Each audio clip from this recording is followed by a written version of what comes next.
She stood in the ashes of what used to be her life. Her home was gone, her savings drained by hospital bills. Her husband had left when things got hard, taking their car and half her hope with him. Friends who promised forever disappeared like smoke. She had no job, no safety net, no plan B. The world had stripped her down to nothing but bones and breath. But here is what they did not understand. They took everything from her, except the one thing that mattered most. They could not touch her strength. Maria Garcia woke up on the floor of an empty apartment at 42 years old, with $17 in her pocket and a court eviction notice taped to the door she no longer had keys to. The morning light cut through bare windows where curtains used to hang before she sold them for grocery money. Her body ached from sleeping on hardwood. Her phone was disconnected. She had not eaten a real meal in 3 days. This was rock bottom, and rock bottom had a very specific taste like copper and fear and something else she would later recognize as freedom. 6 months ago, she had a different life. She had a house in the suburbs with a garden she tended every weekend. She had a husband named Robert who kissed her forehead before work. She had a daughter named Sophie starting college. She had a career as a dental hygienist. She had retirement accounts and vacation photos, and a future that looked stable and predictable and safe. Then her mother got sick. Dementia came first, stealing memories like a thief in the night. Then the falls started, then the hospital visits, then the need for round-the-clock care that insurance would not cover. Maria took a leave from work to care for her. Robert said it was temporary. 2 months became 4, became 8. The savings account drained. Robert grew distant. He started staying late at work. He stopped asking about her day. When Maria's mother finally passed away after a brutal 14-month decline, Maria thought maybe now they could rebuild. Instead, Robert served her with divorce papers 3 weeks after the funeral. He had met someone younger, someone without baggage, someone who still smiled. The house went to pay his legal fees and her medical debts. Sophie stopped calling after siding with her father. Maria's job had replaced her. Her friends had moved on with their book clubs and wine nights that no longer included the sad divorced woman who brought down the mood. She applied for 73 jobs in 2 months. She got 5 interviews. No offers. She was overqualified or underqualified or just not the right fit. The unemployment checks ran out.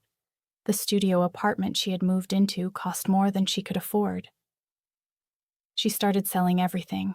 First the jewelry, then the furniture, then her clothes, until she owned 3 outfits and a sleeping bag. She ate rice and canned beans. She showered at the community center. She avoided mirrors because the woman looking back was a stranger with hollow eyes and graying hair and defeat in every line of her face. The eviction came on a Tuesday. She had nowhere to go. No family, no friends willing to take her in. The shelters were full. She spent that first night in her car until she remembered she did not have a car anymore because Robert took it in the divorce. She walked to a park and sat on a bench until dawn, watching the city wake up around her invisible and forgotten. And that was when something shifted. Sitting there as the sun rose over buildings full of people who had places to be and purposes to fulfill, Maria felt something crack open inside her chest. It was not hope exactly. It was harder than hope. It was anger. Pure, clean, burning anger at everyone who had abandoned her. Anger at Robert for his cowardice. Anger at Sophie for her betrayal. Anger at a system that crushed people for getting sick or old or unlucky. Anger at herself for becoming so small, so apologetic, so willing to disappear. She stood up from that bench at 5:17 in the morning and made a decision. She would not die here. She would not fade away. She would not let them win. She had $17 and a public library card. She walked to the library when it opened and used their computer. She researched every resource available: food banks, job training programs, free counseling services, community colleges with financial aid. She made lists. She created a plan. She applied for assistance programs she had been too proud to consider before. Pride was a luxury, and she had no room for luxuries anymore. She got approved for food stamps. She found a women's shelter with an opening in 2 weeks. She enrolled in a medical billing certification course online, completely free for low-income residents. She started volunteering at a nonprofit that served meals to homeless families because it gave her purpose and free lunch and connections to people who understood struggle. She met Diane there. Diane was 67 and had been homeless for 3 years after her fixed income could not keep up with rising rent. Diane had a laugh like broken glass and stories that could make you weep. Diane taught Maria how to navigate the system, how to find the warmth grates in winter, how to spot the difference between someone who wanted to help and someone who wanted to feel better about themselves by helping. They became friends, real, the kind forged in fire. Maria moved into the shelter and followed every rule: curfew at 8, chores every morning, mandatory job search documentation, group therapy on Wednesdays. She hated the therapy at first.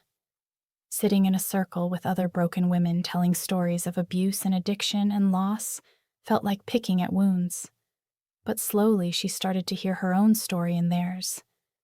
She started to speak.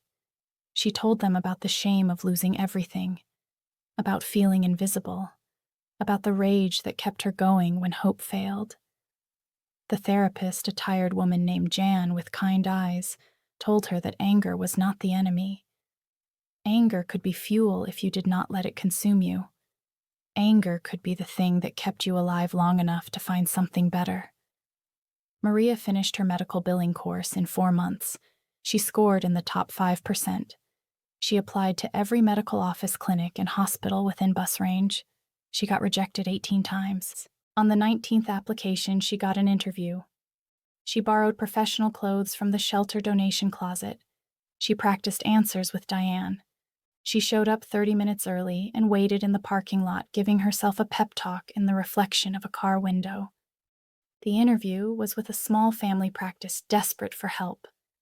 The doctor was a woman in her 50s who had started her career late after raising 4 kids. She looked at Maria's resume with its suspicious gap and asked the question Maria had been dreading. What happened during these months? Maria could have lied, could have smoothed it over. Instead, she told the truth. All of it.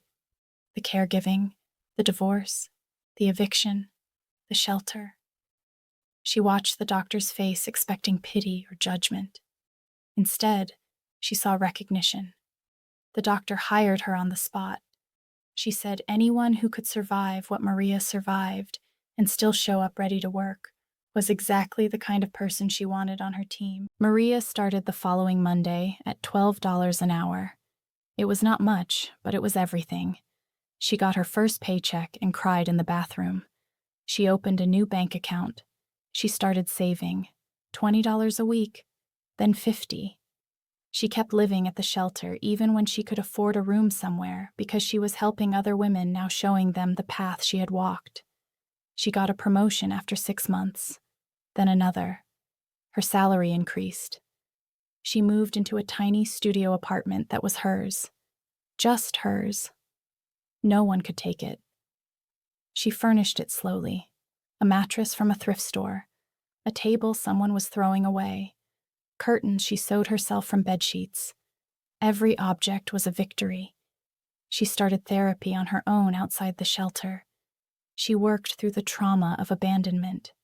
She learned that her worth was not tied to other people's ability to see it. She grieved the life she lost and the people who left. She forgave her mother for getting sick. She tried to forgive Robert, though some days that was harder than others. She stopped trying to forgive Sophie and decided that maybe someday her daughter would grow up enough to apologize, but Maria would not hold her breath. 2 years after sleeping on that park bench, Maria had a savings account with $4,000 in it. She had health insurance. She had friends who called to check on her. She had a job she was good at. She had a therapist and a gym membership and a library book on her nightstand. She had a life. Not the life she planned, but a life she built from nothing with her own 2 hands. She volunteered at the shelter every weekend. She mentored women who reminded her of herself, frightened and furious and trying to figure out how to survive the unsurvivable. She told them what Diane told her. You are stronger than you know. The world will try to convince you that losing everything means you are nothing. Do not believe it. You are not what you lost. You are what remains. 3 years after the eviction, Maria got a letter from Sophie. It was short, awkward. Her daughter was in therapy now, working through her own issues. She wanted to talk if Maria was willing. Maria read the letter 5 times. She cried. She called her therapist. She thought about it for 2 weeks before responding. They met at a coffee shop. It was painful and messy and honest. Sophie apologized. Maria apologized too for things she had not realized she needed to apologize for. They did not fix everything in one conversation, but they started. That was enough. Maria never heard from Robert again and found she did not care. Some people were chapters that needed to close. At 45 years old, Maria became a certified medical biller and coder with advanced credentials. She got a job at a hospital making $50,000 a year. She moved into a 1-bedroom apartment with a balcony. She adopted a cat from the shelter. She started painting again, something she had not done since college. She was not famous or wealthy or conventionally successful, but she was alive, truly alive. Not just surviving, but living. She had lost everything except her strength, and in the end, her strength was the only thing she needed. The rest she built herself piece by piece, day by day, choice by choice. She was not the woman she used to be. She was better, harder, kinder, more real. She knew what mattered now. Not the house or the husband or the perfect life. Just the ability to stand back up after the world knocked you down. Just the courage to keep going when every rational reason said to quit. Just the strength to believe that you deserve better, even when no one else did. That strength saved her life. That strength became her life, and no one could ever take it away.